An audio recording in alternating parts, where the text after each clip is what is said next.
Morning po mga kababayan, ma'am sir, this is Jam, the Filipino channel, ang inyo pong lingkod. So today is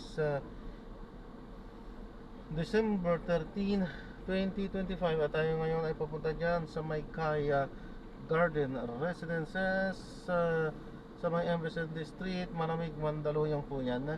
At dadalhin po natin yan sa may Bonifacio stopover sa may street sa may Western Bikutan, Taguig po yan. Okay, thank you.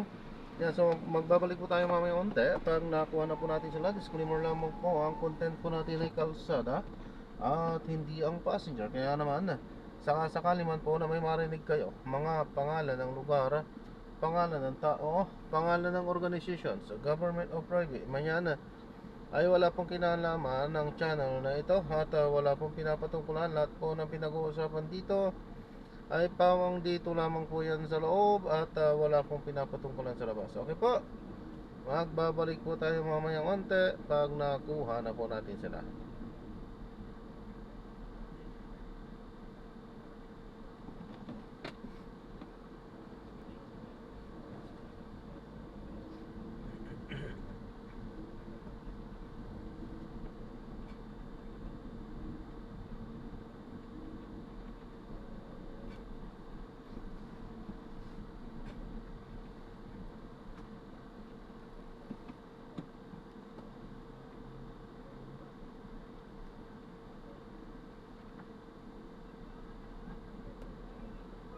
Simula sa Enero ng susunod na taon na yan ay matapos aprubahan ng Energy Regulatory Commission ng ERC ang paniningil ng nasa 3 centavos per kilowatt hour na Green Energy Auction Allowance.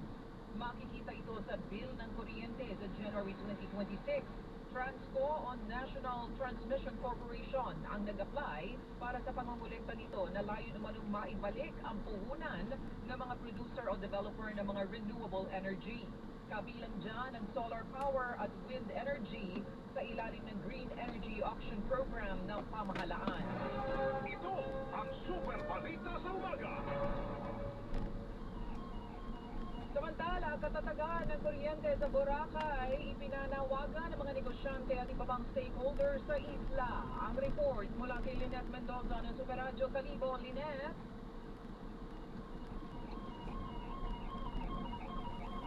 Sa isla ng Boracay, sa mga kinauukulan, nakiyakin ang stability o katatagan ng supply ng kuryente sa lalong madaling panahon. Ang panawagan ito ay bunsod sa perwisyo na dulot ng sunod-sunod na power interruption na labis na nakakaapekto sa operasyon ng turismo at komersyo sa isla, lalo na ngayong panahon ng Kapaskuhan. Inaasahang mailalatag ang hinaing na ito sa gaganating legislative inquiry ng sangguniang palalawigan ng Aklan sa Lunes, December 15, kung saan pagpapaliwanagin ang National Grid Corporation of the Philippines at Aklan Electric Cooperative. Bagamat naglatag na ng samantalang solusyon ang ASEPCO sa pamamagitan ng pagtataas ng koste at paglalagay ng silicon sleeve sa bypass line na inaabot ng tubig dagat, hindi pa rin panatag ang operasyon ng negosyo sa kasalukuyang sitwasyon. No po, pick up lang po. Kailangan ng mas mabilis na pagkukunin sa nasirang underground cable at konkretong contingency measures.